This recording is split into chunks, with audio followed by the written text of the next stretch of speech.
আমরা অনেকেই আছি সবসময় অনেক হাসি খুশি থাকি, কিন্তু হাসি খুশির পিছনেও যে দুঃখ লুকিয়ে থাকে সেটা কখনোই কেউ বুঝতে পারে না।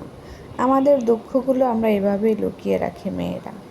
অনেক মেয়েরাই আছে মুখে অনেক হাসি খুশি, সবসময় সবার সাথে মিশে মজা করে, কিন্তু আড়ালে আবার চোখের পানি ফেলে। এমন অনেক মেয়ে আছে যারা অঝরে কাঁদে নীরবে বসে। সেটার একমাত্র কারণ হলো শ্বশুরবাড়ি। শ্বশুরবাড়িতে গেলে অনেক মেয়েরাই দেখা যায় অনেক কষ্টে থাকে। তারা কষ্টগুলো সবার কাছে শেয়ার করতে পারে না। দেখা যায় বাবা মার মুখের দিকে তাকিয়ে তাদের কাছেও দুঃখগুলো শেয়ার করতে চায় না। যদি বাবা মা কষ্ট পায়, সেই কারণে দেখা যায় নিজের কষ্টগুলো নিজের কাছেই চেপে রাখে। দেখা যায় স্বামীর কাছেও বলতে গেলে স্বামী বলবে, আমার বাবা মা ভাই বোনের নামে তুমি আমার কাছে বদনাম বলছো। তো তাকেও বলা যায় না, কার কাছে বলবে। বিয়ের পরে মেয়েরা কোনো সমস্যায় থাকলে সেটা যদি কারো কাছে শেয়ার করে, সেটাকে তারা দুর্বলতা মনে করে আরও হাসি ঠাট্টা করে অনেকে আছে। তো সেই কারণে অনেকে আছে যে দেখা যায় শত দুঃখে থাকলেও কারো কাছে সেই কষ্টগুলো শেয়ার করে না। আমাদের সমাজে অনেক মেয়েরা আছে এরকম। বিয়ে হলে বিয়ের পরে দেখা যায় শ্বশুরবাড়িতে অনেক কষ্টে থাকে, অনেক নির্যাতনে থাকে। দেখা যায় শ্বশুরবাড়িতে অনেক রকমের চাহিদা, তারপর দেখা যায় যখন কোনো অসুস্থ থাকে বা কোনো সমস্যা থাকে সেটা তারা কখনোই বুঝতে চায় না, বুঝতে পারে না। তো সব মিলিয়ে দেখা যায় অনেক সমস্যার মধ্যেই কাটে।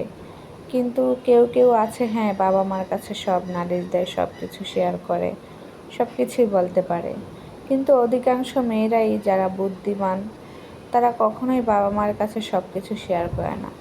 তারা চিন্তা করে বাবা মা কষ্ট করে বড় করেছে, বিয়ে দিয়েছে, তাদের কত স্বপ্ন, তাদের আর যদি কষ্ট লাগে তারা শুনলেও তো কষ্ট পাবে। এটা ভেবে দেখা যায় অধিকাংশ মেয়েই শ্বশুরবাড়ির নির্যাতন বা যন্ত্রণার কথা বাবার বাড়ির কাছে কখনোই শেয়ার করে না। কারণ তারা যদি কষ্ট পায়, তারা কষ্ট পেলে সেটা কি দেখতে ভালো লাগবে?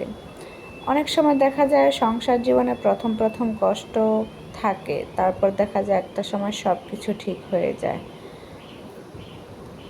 আমি মনে হয় ভিডিওটা দুইবার এডিটিং করে ফেলেছি, কেউ মাইন্ড করবেন না।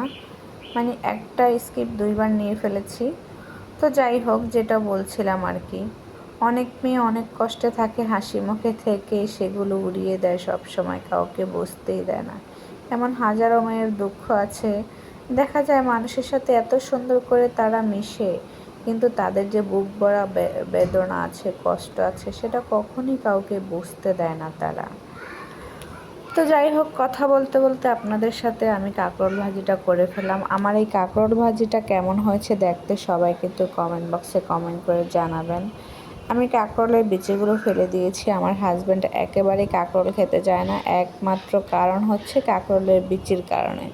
তো সেই কারণে আমি কাঁকরোলটা কুটার সময় সবগুলো বিচি ফেলে দিয়েছি। আজকে এইভাবে ভাজি করলাম তার জন্য। কিন্তু ভাজি করে সুন্দর করে রান্না করে রেডি করে রেখেছি, সে আজকে অফিস থেকে আসতেই পারেনি, তার এত লেট হয়েছে। গরম গরম ভাজিটা যেমন ভালো লাগে, ঠান্ডা হয়ে গেলে কি আর সেই জিনিসটা ভালো লাগে? তো যাই হোক, কষ্ট করে রান্না বান্না করে যদি স্বামীকে মন মতো না খাওয়ানো যায়, একেবারে কিন্তু ভালো লাগে না। তো অনেক কথাই বলে ফেললাম, আমি কিন্তু আমার কথা বলিনি। আমি অনেক মেয়ের চাপা কষ্টের কথাই আপনাদের সাথে তুলে ধরলাম। অনেকে আছে আমার সাথে সব কিছু বনিয়ে ফেলে, বলে যে এগুলা কি আপনার জীবন কাহিনী। অনেকে কমেন্ট বক্সে এসে বলে, আপনার কি বিয়ে হয়নি, আপনার কি এই সময়